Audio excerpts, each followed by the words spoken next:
In this podcast episode, Michael Norton, a professor at Harvard Business School, delves into the concept of rituals and their impact on health, well-being, and performance. Norton explores how rituals provoke a wide range of emotions, contributing to what he calls emo-diversity, which can foster personal growth. He explains that rituals serve as a shortcut to accessing various emotions, such as awe, which can be challenging to experience otherwise. The conversation covers the role of rituals in maintaining health habits, their significance in society, and the distinction between habits and rituals. Norton highlights the importance of rituals in helping people stick with health habits over the long term. He shares an example of elite runners who have elaborate pre-race rituals, such as specific shoe tying techniques, which help them feel prepared and mentally ready for their performance. He also emphasizes the significance of morning routines in providing a sense of control and grounding amidst life's chaos. As religious practices become less prevalent, Norton discusses the role of rituals in society. He notes that while traditional rituals may be declining, people are inventing new ones to replace them. For instance, cultural gatherings like Burning Man resemble religious ceremonies in some aspects. The loss of structured rituals from religion can leave individuals feeling lost, prompting the creation of new cultural or personal rituals. The discussion then shifts to the distinction between habits and rituals. Norton explains that habits are tasks we do to get them done, while rituals involve how we do them and the meaning we attach to them. He gives the example of brushing teeth and showering, where some people feel uncomfortable if the order is changed, indicating a ritualistic behavior. Rituals add meaning and emotion to actions, making them more significant in our lives. Norton shares a study by Katie Milkman on temptation bundling, where people pair an enjoyable activity with a habit they struggle to maintain, such as watching a favorite show only while exercising at the gym. This technique helps individuals stick with the habit longer by adding a reward element and linking it to something meaningful. He suggests that turning a habit into a ritual by adding emotional significance or sensory experiences can enhance its impact and longevity. The conversation continues with practical advice on incorporating rituals into daily habits. Norton encourages individuals to identify existing rituals or meaningful elements in their routines, such as using a specific pen for journaling or lighting a candle before meditation. By adding layers of meaning and emotion to simple tasks, like making coffee or journaling, people can turn habits into rituals that enhance their well-being and sense of identity. Norton delves into the idea of cultural rituals and how they serve as reminders to do more than just go through the motions. He gives examples of cultural rituals like Christmas and anniversaries, which punctuate our daily routines and remind us to celebrate and connect with others. He also talks about the importance of rituals in relationships, mentioning how shared rituals can strengthen bonds and create meaningful experiences. The conversation shifts to the impact of rituals on well-being and happiness. Norton discusses how rituals can turn ordinary events into extraordinary moments by imbuing them with meaning and intention. He shares a study on romantic couples and their rituals, highlighting how shared rituals can enhance connection and understanding between partners.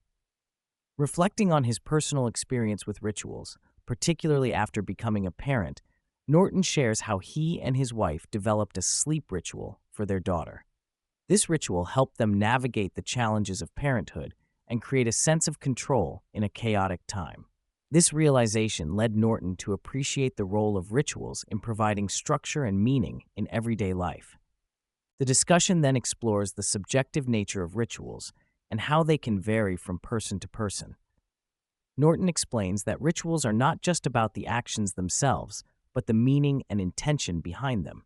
He gives examples of how two people can engage in the same activity, but one may see it as a ritual while the other views it as a routine.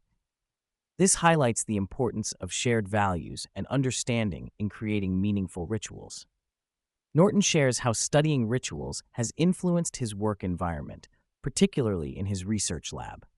He talks about implementing rituals that reflect the lab's values, such as creativity and idea sharing. By creating practices like random ideas sessions, He aims to reinforce the importance of these values and foster a culture of innovation within the lab.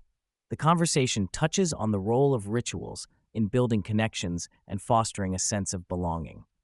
Norton discusses how rituals can bring people together, but also create divisions if not everyone shares the same values or practices.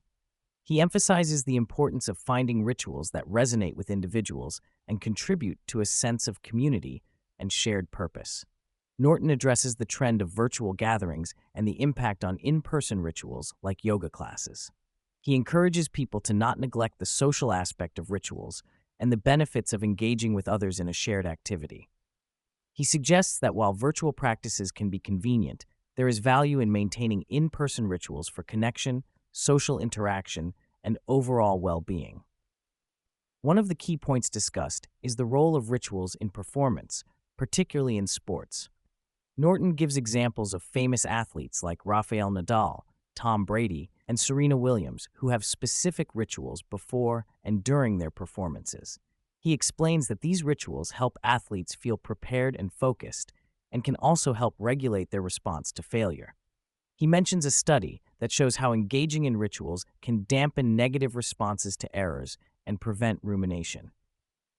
Norton delves into the psychological aspects of rituals, discussing how they can help regulate emotions and provide a sense of comfort and familiarity. He mentions the practice of journaling as a transformative ritual that can help individuals process their thoughts and emotions, break unconscious patterns, and gain self-awareness. Norton talks about how rituals can be both personal and cultural, ranging from simple daily routines to elaborate ceremonies. He gives examples of rituals like the haka, performed by the New Zealand rugby team before games, highlighting how rituals can instill a sense of unity, purpose, and power in individuals and groups. Norton also discusses the relevance of rituals in coming-of-age ceremonies, mentioning the Norwegian tradition where boys are dared to perform pranks as a rite of passage. The conversation delves into the commercialization of rituals by big companies, with Norton pointing out how marketers use the allure of rituals to sell products and create brand loyalty. He mentions examples like skincare regimes and the elaborate pouring ritual for Stella Artois beer, showing how companies tap into the emotional and psychological aspects of rituals to enhance consumer experiences. Norton emphasizes that adding numerous rituals to one's life is not necessary and suggests taking an inventory of existing rituals first. He encourages listeners to appreciate the rituals they already have, whether it's a simple routine with family or a personal practice. He advises experimenting with rituals in areas where they may be lacking, such as improving connections with family or reducing performance anxiety.